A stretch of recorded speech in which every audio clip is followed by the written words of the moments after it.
Although, if you're anything like me, you think you don't need it anymore, right? Just kidding. No, I hope you're kidding. Yeah. Alright, we'll be in 1 Corinthians 10, 1 through 13. I got my Bible here, but I'm going to try to stay with y'all on the screen. And I don't know how old pastors used to preach with their vest on. And that's kind of crazy. I think it's hot. I got pit saying sorry, right? Y'all forgive me, right? Right. Thanks, guys. You know, everybody's wide awake this morning. You must have had a long week. And it doesn't get any better from here, right? Because the message today is there's several, actually in Sunday school, we've been talking about Moses and the Israelites, and we've been going through the ways they complained, and I've heard it several times. As a matter of fact, it's coming out of my mouth. Wow, we're so much like them. But then I was looking through the Bible, and I was like, all right, where do I want to end? Like, Thanksgiving. Thanksgiving, it's not here yet, right? It's not Thanksgiving yet. It's Valentine's Day, right? Coming. So I wanted to play in to faithful in a relationship. That's part of it. But the main part, I was like, wow, where do we want to end with this, right? Because this is the last week that we're going to talk about faithfulness. And it's not because you could go on and on and on. The word faith or faithful or faithfulness in the Bible is used several times. Matter of fact, most of the time, though, it ends with God being the one that's faithful, right?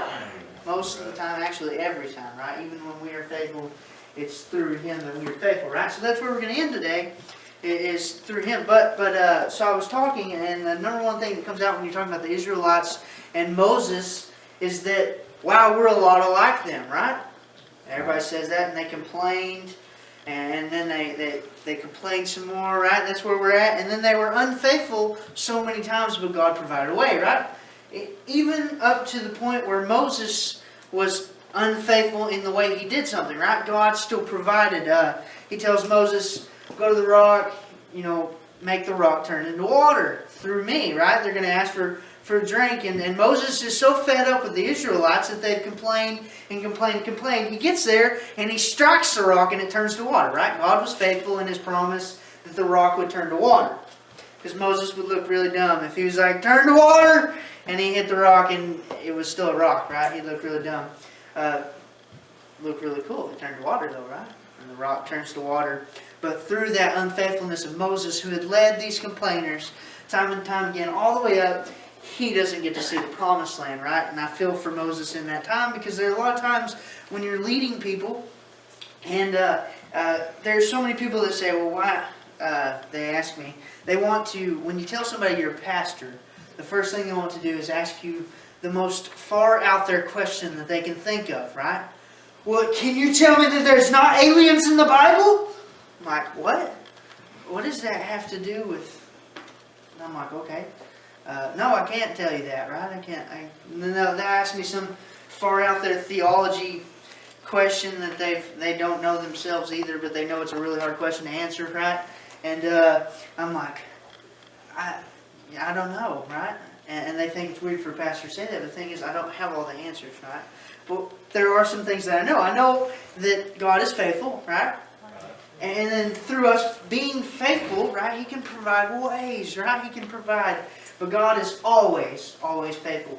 So, that is the first point that we have here, is God is faithful in the past. Now, I've made past, and if you look at this at first, I put God was faithful in the past, but I thought that don't make sense, right? Because God is faithful, right? Faithful is God. So I had to put is there, and it may not make sense to a lot of people that speak regular English, right? But I speak English, right? So it makes sense to me. God is faithful in the past. And the reason why I use is because it continues, right? It's a continuous thing. So God is faithful in the past. Now when I talk about past, you're probably going to think, okay, so we're going back, right? We're going back in the Bible and we're looking at these things, and we are today. But also think back to your past where God was faithful, right? Think back to that. And that's what I mean. God is faithful in the past. You can look back time and time again where God had promised something, and He fulfilled His area, right? His promise. Number one, it says, now I do not want you to be unaware. I point out the first word is unaware because, he's writing and says, I need you to catch this, right? I'm going to be talking about something that's already happened in the past, but I need you to catch it. I don't need you to think, oh, the past is the past, right? How many times you said that? Right? I've said it several times. The past is the past. Forget about it, right? But you don't need to be unaware that it didn't happen, right? Matter of fact, you need to be very awake and alive spiritually that you would understand the past happened for a reason, right? So that you could be appointed, like we talked about last week, right? So you could be set apart is because you're not unaware that the past hasn't happened, right? They say history repeats itself, right? Why would that happen?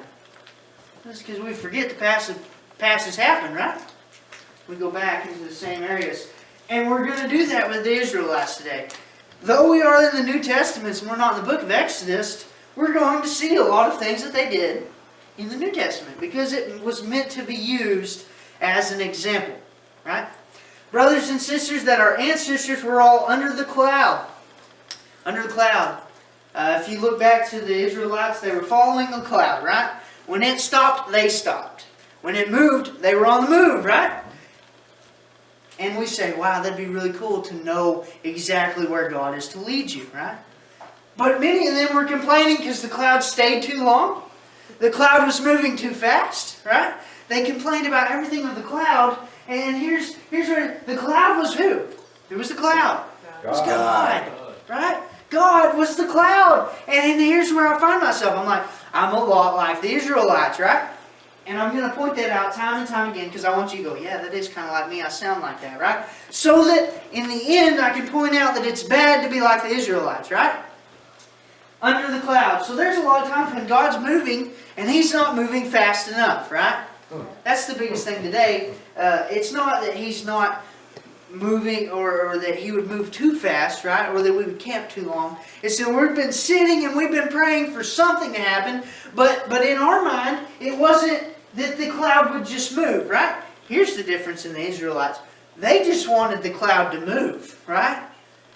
They wanted to know they were following something. In our lives, we just want the cloud to be exactly what we want it to be, right? It's not that we would just want God to move, right? It's that we want the cloud to move in a certain direction. Because we know that Walmart is this way, and I would love to stop by Walmart, right? Right? We want Him to build roads to go in the way that we would want them to go. So we're kind of like the Israelites here. We're under the cloud. We follow the cloud, a direction of God, an idea that God would lead in such a way that if you walk outside and there's a cloud in the sky and you look up, you can't help but see the cloud, right? That's the thing that they use. That is, this was a literal thing back then, but it's also, in a way, a literal thing now, meaning that if you followed in the way of God and the will of God, there's no way not to see it if you would look up, right? The cloud. All passed through the sea. Y'all remember when they came to the Red Sea and it split, right? And here's the best part. They all passed through the sea, right? It doesn't say like God's timing was for 5 of them to get through and then it's... Now, for the people that got smushed in the sea, not the Israelites, that was the Egyptians, right? We all know that. They all passed through the sea, right? So they're following the cloud. They passed through the sea and all were baptized into Moses in the cloud and the sea. Now, baptized into Moses, that's just a representation that Moses was a leader that they were following. They were baptized in him, but they weren't baptized through death and resurrection through him, right? They were baptized in him being a leader that they would follow, that he would follow the cloud and pass through the sea, right? For us, we're baptized into Jesus, right? Through the resurrection and the death and the resurrection, right? So, number 3, they all ate the same spiritual food and all drank the same spiritual drink. Now, when we say same spiritual food, what I mean is y'all may give thanks for your food. When they were walking in the wilderness, they were praying for food and food was provided, right? So there was no way to not give thanks for the food because it was a spiritual form, right? When I was talking to the rock earlier, and they all drank the same spiritual drink. When you're really thirsty and a rock turns to water, there's no way not to know that that was spiritual, right? Right. So many times in our lives, things happen. But we wait for those times to say, well, yeah, God did something, right? But we forgot. God's in the in-between too, right? God's with us. God leads us in a way so that we would drink from the same spiritual food, right? So we would eat from the same spiritual food and we would drink the drink, right? For they all drank from the spiritual rock that followed. Now here's where it gets really, really confusing for some people. And I really need you to focus in, okay? For they drank from the spiritual rock that followed them. Now I was just talking of a rock that turned to water, right? And the rock was Christ. People are like, wait a minute. We're talking about the Israelites. Jesus wasn't alive yet. I know that, right? Y'all know that, right? Here's the thing, though. In the beginning was the Word. The Word was with God, and the Word was God. Jesus has always been a spiritual rock. Amen. Right? Amen. Think of that. God knew from the beginning of time, all the way back to Genesis, that He would have to send. One day, they would fall, His world that He created to be perfect, would fall so far away from Him that He would have to send an ultimate sacrifice, right? And He also knew that one day, we would fall so far away from that He would have to send a revelation, right? I need you to understand that. Some people are like, they're looking for the signs of revelation, and it's a great thing to know when they know about the signs of the end of the world, right? But I need you to know the end of the world is coming because what? We've fallen so far away from Jesus being our ultimate sacrifice that God's fed up with it, right? So if we seen that the revelation was coming, then you would think that would push us to do something today, right? But it doesn't. We're like, yeah, the end of the world is just coming. I'm just going to stand out. It's like a tornado in Arkansas, right? You just walk out and you look at it. Would you just look at that? Look at that. Look at that cow. Look at that. Right? I tell you why we do that. We want to know what all we can claim on the insurance, right? We just want to know what all it actually tore up. Because we might forget we got some things, right? Oh, there goes that 1978 Cube. Been sitting down in the field. It was under some hay. I think I built it twice, right? Forgot where I was headed with that. Anyways. For they drank from the spiritual rock that followed them. Now I want to point out, the rock followed them. Now it's great to look into the way some of the writing is formed in the Bible, right? Because when he says the spiritual rock that followed them, what he means is Jesus had not yet come, right? But he was coming to follow, right? But he all along, in the beginning, even though he followed them, it wasn't saying that Jesus followed the Israelites, right? Because he was the cloud all along the Trinity, right? What he's saying is that Jesus is not yet coming. All along, he was still the spiritual rock, right? We say we drink from the fountain of life, right? We say that Jesus is it all. But here's what I want to know. Are we all eating and drinking from the same spiritual rock that they were? If we're not, then we're just like them, right? Better yet, if we're drinking from it, and then we going and doing what we want to do without following cloud. Matter of fact, I said that they used the word cloud because you couldn't walk outside in the daytime. Matter of fact, even at night when there's a moon and look up and not see that there's a cloud in the sky, right? It's like we're walking out with shades on and we're hats, right? And we're looking down all the time because we don't want to see the guidance that is in the spiritual rock, right? That is Christ. Number 5, nevertheless, God was not pleased with most of them, right? Could you imagine? Right? Complaining the whole time, sexual immorality, and they're doing all these things, and God was not pleased with them. Most of them, right? Since they were struck down in the wilderness. Since they were struck down in the wilderness. What that means is God was a just God. He's still a just God, right? When He promises that if you don't do something, right? If you don't follow in faithfulness, that He can't bless you, right? Then what happens? You get struck down in the wilderness, right? You're wandering around looking for this promised land, and you get struck down, right? I hate talking about prosperity gospel because the prosperity gospel is all about finances, right? It's that when God would bless you, He would bless you with money. When I talk about prosperity, it's the prosperity that I find in the spiritual rock, right? Amen. It's the peace that I've never found anywhere else, that I seek every day, right? Because it's a constant form that I'm okay, right? No matter what I went through today, God provided a way because He is faithful, right? Amen. Also, no, I'm scared to death to make Him mad, right?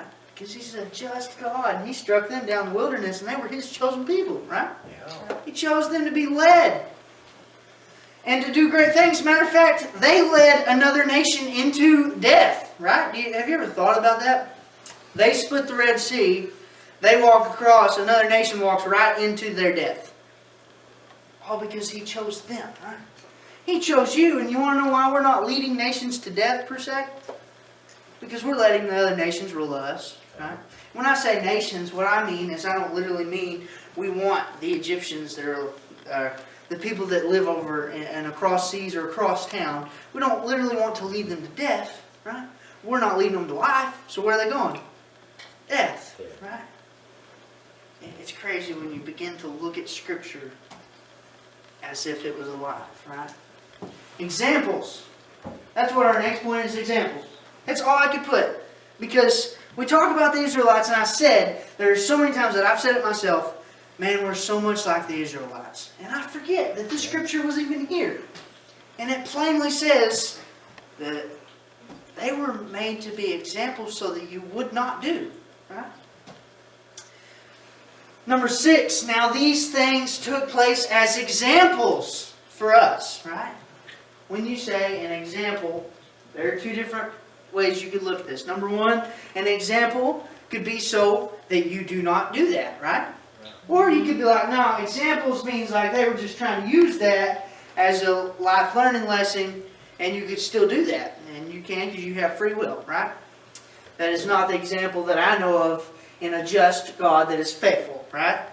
The example I know of is that He would teach in such a way that I would not follow the things that I desire, right? Because, why? Well, we'll get there. For us, that we will not desire evil things as they did. I had a conversation. I've had it several times now. And it's the lamest excuse I've ever heard, right? I'm a guy, right? Y'all ever heard that? You know what I'm talking about, right? The guy would look at a woman, the guy's married or not married or whatever, but mainly in a marriage, right? And I work with several guys and I've had this talk. And they say, well, it's okay to look, right? No, it's not. Right? Not being faithful, first off. Second off, it's not okay because that's what you desire, right? That's an evil thing that you desire. And so that we will not desire evil things, right? It's God's creation, and I would love that person through that, right? Nothing that they could give me. So I've had that talk several times, and like I said, that's the lamest excuse I've ever heard. Well, I'm just a guy. We just do that. No, you don't have to do that. It's a choice. Right? Same goes for women. If you're in a marriage, then that marriage was meant to be something, right? It was meant to be a blessing from God. That you wouldn't have to walk life alone because you had Christ, but Christ also gave you someone to battle that, right? You have to do that. And it doesn't matter if you've been divorced before, several times. It doesn't matter. Right now you were in a marriage, right? You've made a covenant with God, right? And He is faithful to bless that. As long as you're not, as long as you follow in a way that examples happen, right? Things have happened in the past in my life. Examples happen, and there are examples so that I do not go that way again, right? Also, though, we will not desire evil things as they did, right? When I look at the Israelites, I so much look at a literal sense of what they were doing, right?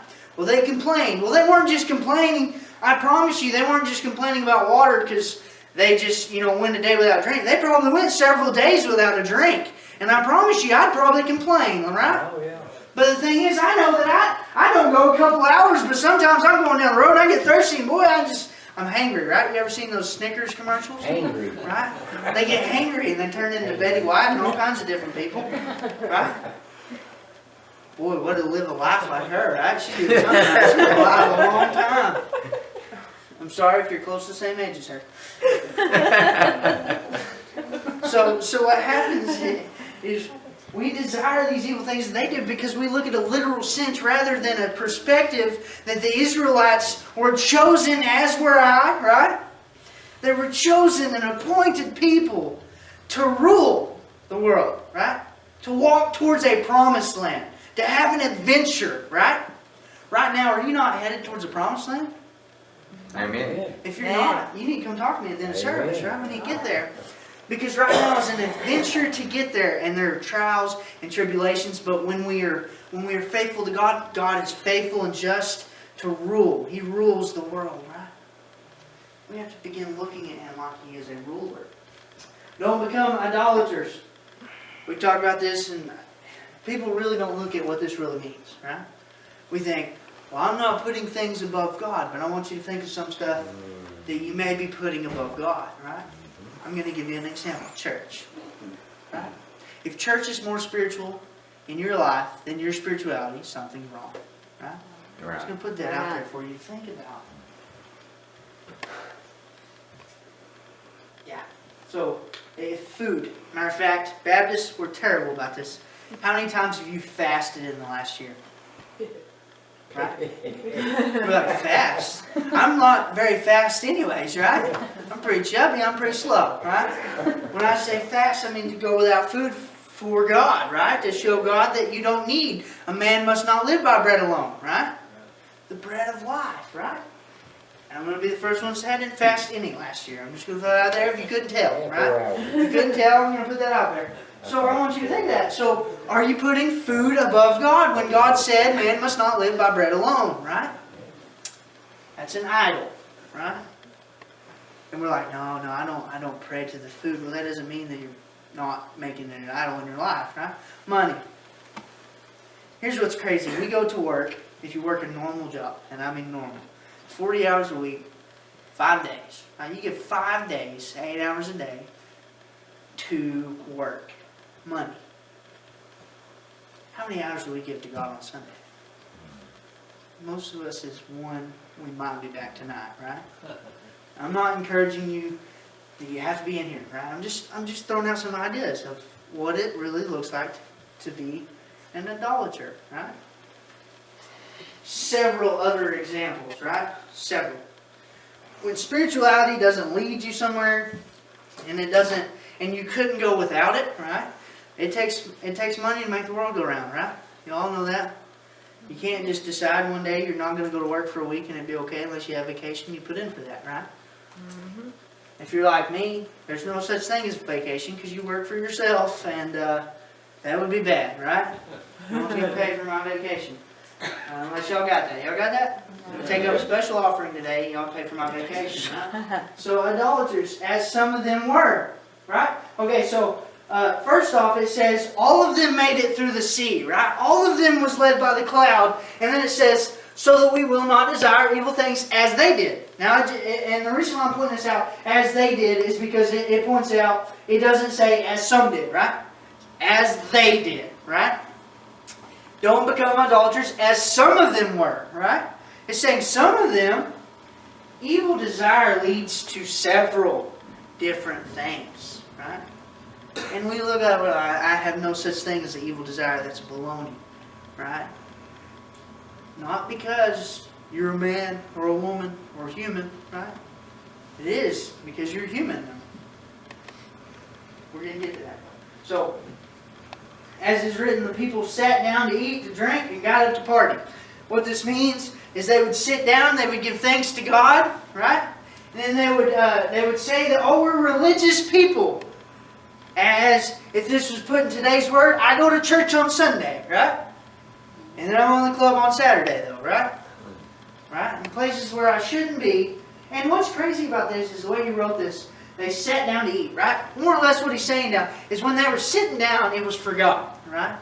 When they sat down, they gave thanks. They would talk about things, and they would eat and drink. When they got up, they'd go to party, right? When they got up and they took to action, it was to party, right? It was to their evil desires. What's crazy about that is I think about how many times do I sit and give thanks to God, and I'm like, oh, all the time, right? How many times do I get up and give thanks to God, right? Well, what do you mean?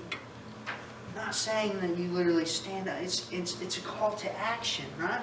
It's alive. It's alive. Catch that. Number 8, let us not commit sexual immorality. Once again, evil desire, right? Where do you think most of the people, if you're a guy in here and you say, I'm a guy, I'm going to look, this is where I want to point you. Your evil desire leads to this right here, right? Sexual immorality. Right? It's a desire. As some of them did. Once again, so it says, more or less, it's telling you, it doesn't say all of them to evil desire, but it does say them. Right? It doesn't say some of them, it says them. As some of them did. So some of them were following God, and they were sitting down, and they were saying, we follow God, God is our king, and they would commit sexual immorality. And in a single day, 23,000 people died. I highlighted that because if we look back real quick, it says, it goes through these examples. It doesn't give you how many people died because of that, right? We get to this one example, and it says 23,000 people died in a single day because of sexual immorality. It's a big deal, right? Obviously, it must be a big desire, right? He's putting an emphasis on this because that is an emphasis of people think it's okay to look and not touch, right? Or do this and not do that. Or it's okay to talk, right? If your actions don't reflect what's in here, right? It's not okay. That's called a desire. A single day, 23,000 people died. Let us not test Christ as some of them did, and they were destroyed by snakes. Real quick, giving you a cool thing here. In the beginning was Adam and Eve, right? Not in the beginning, right? In the beginning was God. In the garden, God created Adam and Eve, right? To live as perfect humans in the garden, told them not to eat of this tree. The snake comes along, right? Talks them into eating, right? Okay, snakes all along the Bible have been described as more or less the one animal that we can't have harmony with, right? Destroyed by snakes. Now, when I point this out, I'm just going to use my imagination here, right? And go back to snake in the beginning led and was the devil, right? Let us not test Christ as some of them did, and they were destroyed by snakes. When we test Christ, we're not testing Christ because we don't know His power, right? We're testing Christ because we want to know how far He'll let us go, right? And I just want you to know today that He will turn you over to your own evil desire and you will be destroyed by the snakes, right? That have led you to think that you could be just as powerful. Or, we act like the devil's so dumb, right? He's not dumb. Matter of fact, he's going to be the one whispering in your ear, why don't you just go out? God will save you, right? You can jump out of this airplane and be all right. Right? Who needs a parachute when you got God? You know, that makes sense. If God wanted me to live, I'll live, right? Jump out of the plane. What? That don't make sense, right? No, do not test Christ. Right? As some of them did, and they were destroyed, because He'll hand you right over, right? He'll hand you right over because He knows, first off, you're going to a better place, right? And you won't be as dumb. And then second off, because that's what you desired, right? And God loves us so much that He would hand us over to what we desire, right? Did you catch that? Now, He's a just God, and He knows that from the snakes you will be destroyed, right? He knows that when He hands you over to your desire, you will destroy yourself. You'll kill yourself and you'll come to Him. But He hands you over because He loves you, and He wants so much for you to follow Him from here, right? That He would allow you to go through whatever you need to go to either turn around, come back, or He'll bring you home, right? Number 10, and don't complain as some of them did. Once again, some of them did. And were killed by the destroyer. Now the devil comes to kill, steal, and destroy, right? The destroyer. In their case, the destroyer was God, right? He was fed up and He come down and it rained on them, right? He rained just on them. Justice. Today, the destroyer is us, ourselves, right? You say, well, I couldn't destroy something God created. You're absolutely correct. In a perfect world where God created it and meant it to be, you could not destroy that, right? But in every bit when God takes His hand off of you, right? Because He's handed you over to what you want. And He wants so much for you to, I promise you, if God was unfaithful to His word, then He would scoop down and He would take you out of every situation. He would show signs and things for you to absolutely do nothing but turn back and come back to Him. But since He is a justice and faithful God, He allows you to go where you want to go because He knows that you're coming home, right? And He will allow you to go. And when we complain, here's what happens. You say, well, they just complain, right? Why would he kill them, right? Why would He kill them? Well, think about this. If I provided you... Yeah. So if I paid for your food and your housing, and I provided everything you would ever need. Matter of fact, I went above and beyond, gave you satellite, right? And every day you just come home and you just complain, right? We don't have a sports center, all access, right? Woohoo! Right? And then you're like, man, if we had Wi-Fi, I could watch the Netflix, right? And then it just keeps adding on. Man, if I had a car, I could just go to town and wouldn't have to wait on you, right? And then eventually it turns into, if you just buy me my own house, right, and pay for my bills, then I would be out of your hair. Eventually I'm just going to get fed up with it, right? And I'm like, cut him off, right? Mm-hmm. Do you think God's the same way? May not be as much with us today, right? He's much more patient. But I promise you that He gave us the examples of the Israelites, not so we would look at that and go, wow, I look a lot like them, right? Because they all died, right? A whole generation of them. So if you're saying, oh, I look a lot like them, then I can promise you what's coming for you, right? Death. That's coming sooner than it should have been, right? These things happen to them as examples. These things happen to them as examples. Not, these things happen to you as examples, right? These things happen to them as examples. Not so that I could look at history and go, wow, that looks a lot like me, right? Or, wow, I'm going down the same road as them, right? If you're saying these things, then I promise you, you're not headed in the right direction. And they were written for our instruction, on whom the ends of the ages have come. For our instruction, we don't use it as instruction. We say we do, we study it, but we don't look at it as, wow, if I look like them, I need to change, right? I'm saying this because one day we are going to walk through the Israelites' walk. And I pray to God by that time that if you haven't changed what you're doing, if you look like the Israelites, then you would be every bit what convicted that day, right? Faithfulness provides a way. This is where we're at. Number 12 says, so whoever thinks he stands must be careful not to fall, right? You can go to church, you can be the most spiritual person I've ever met. But if you become boastful in what you've done, or how spiritual you are, I promise you, you will fall. That's not being careful. When I'm careful does not mean that I don't take pride in my religion, right? In my Christianity, in my God. What that means is that I know everything I've done so far come through Him, and He is faithful to whereas if I fall back, I could always repent, right? But also, He's so faithful that if I follow with every bit of faith I have, then He's faithful to bless that, right?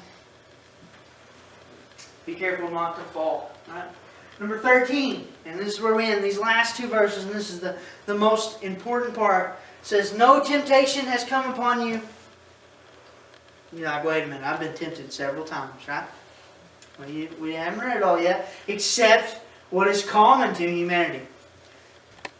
You want to know why we're not powerful Christians? We're falling to temptations that are common to humanity. Right? Yeah. We're like, so many people, where's the power of God? Well, it falls when we can't even get over a temptation that was just common, right?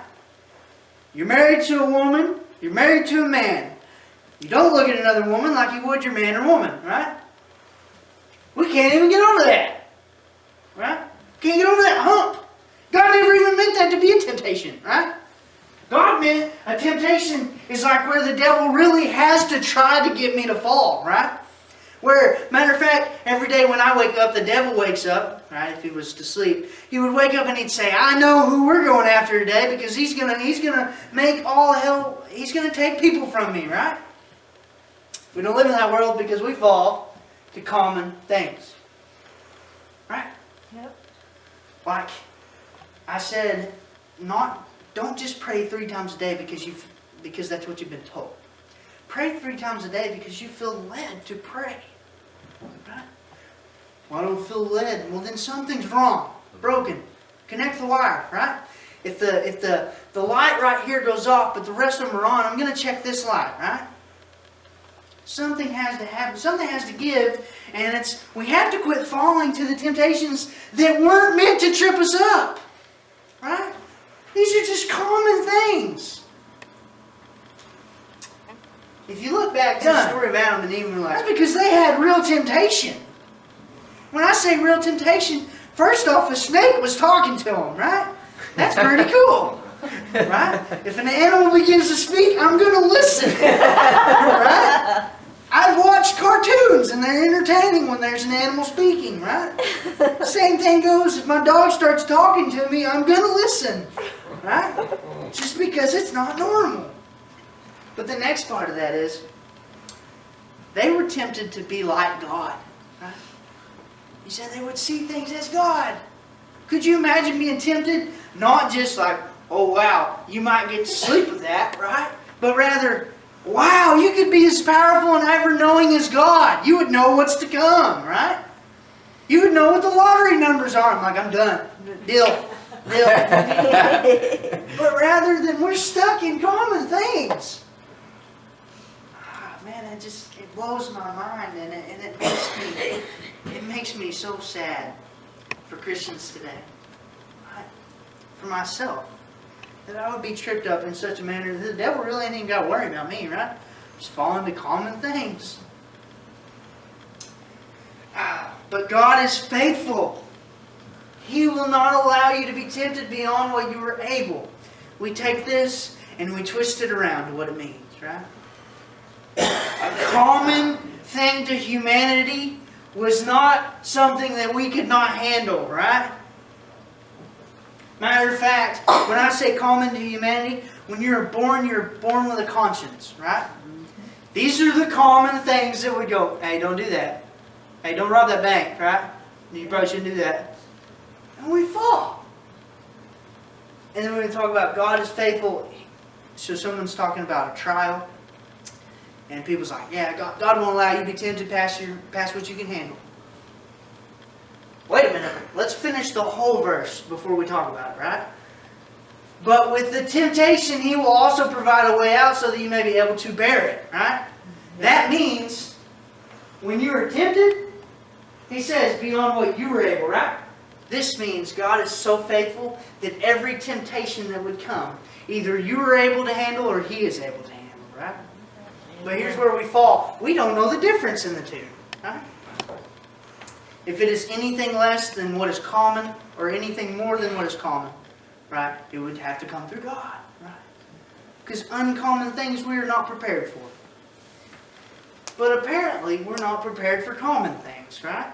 So how in the world could we ever know to turn to Him when we can't even get over what we are able, right?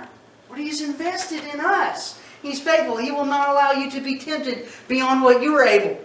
We say that as in, yeah, if it's too hard, God will take it away. No, that is not what it says, right? Matter of fact, it says the opposite. You will be tempted past what you can handle, right? But God, with the temptation, we leave that part out. What we look for in something is a way out. But we look for a clear exit sign. That's why in fire plans, or if we were up to code here, every door that would be an exit would have an exit red light above it, right? Because we look for an exit plan. It has to be obvious. Rather than, but with the temptation. Temptation comes with the temptation. That means in the beginning of the temptation, He provided a way. That would mean if you fall to the temptation, guess what? You've done missed the way out, right? That is now a trial that you put yourself in, that He will also provide a way out, but we have to look, right? We forget to go back to the beginning. With the temptation, He will also provide a way out. With the temptation comes a way out. You have a choice, right? Either you choose to follow the faithful God that has led you so far, right? That I will, number one, I'm going to start looking in my life for common things, right? that are temptations that could trip me up, right? Because He never meant us to fall to those, right? You could, I guarantee you, God could expect a human that has failed from the beginning, right, to fall to something that was an actual temptation. The reason why the scripture starts out, no temptation has come upon you except what is common, that's because no actual temptation has come to you yet, right? Nothing far past what He told you you are able, right? And then may be able. He says, but with the temptation He will also provide a way out so that you may be able to bear it. That's where we ended at. May be able to bear it. The reason why I put may be able to bear it is because it's a choice, right? You have two choices. You have the choice to just stare at the temptation and know that you're human and come up with every justification and excuse you could to fall into that temptation. Or you could know that the faithful God that is just, right? First off, He hands you over to that. If you choose that, He will hand you over. And death is to come because of sin, right? Sin is death. Or I could follow the faithful God that I know created me not to trip up in the first place, right? He created me in the very beginning to be perfect. I failed, and I failed already. Sin has entered my life, right? Through that, I could follow the faithful God that provides a way in the beginning, right? He provided a way in the very beginning because had He not provided a way in temptation, right? He would have never told them about the tree that they weren't supposed to eat of in the beginning, right? That's what I mean by He provides a way. It's not that, like, I stub my toe and very quickly He tells me, don't say that cuss word, don't say that cuss word, right? No, what I mean is literally He tells me what's about to happen, right? It's embedded in me. It's embedded in me, right? If I know that I can't look at a woman without thinking thoughts, then I ought to not look at a woman, right? It's just common. He provides a way. I'm going to pray. And if there's something that you've been dealing with, I want you to think. Think about everything that's tripped you up over the past week, because there's probably several things just in the past week. Right? Everybody go ahead and close your eyes and bow your head and just think. Just give it a few seconds. Think, where was I at this last week? What did I think? Wow, that was so hard, man, and I felt guilty for it. But the thing is, when I really look at the situation, God had already provided a way. Better yet, that was the simplest thing. All I had to do was look away. If that's you today, I'm going to pray for you. Right? I'm going to pray, and I'd encourage you to go home and think about these things and look for these common temptations. Because when we're defeated in these things, then we could never, never make an everlasting stance. Right? Through God comes power. The God I serve is power. Dear Heavenly Father, Lord, I thank You for these people. Lord, I thank You for their faithful heart, Lord. And I pray that we continue to be faithful through finances, Lord, to our spouses, Lord. And I pray most of all that if there's something that's been common, Lord, in our lives, I pray today we make a choice to look away. I also pray, Lord, that when we begin to do that, Lord, that when bigger temptations come, Lord, You are faithful, Lord. You provide a way in the beginning, Lord, that all we would have to do is turn and look to the cloud that guides us. Lord, I pray together today we would cross the sea and we would see nations put to death. Lord, nations that they're being ran. And Lord, I pray that the devil would quit having such dominion here in my hometown.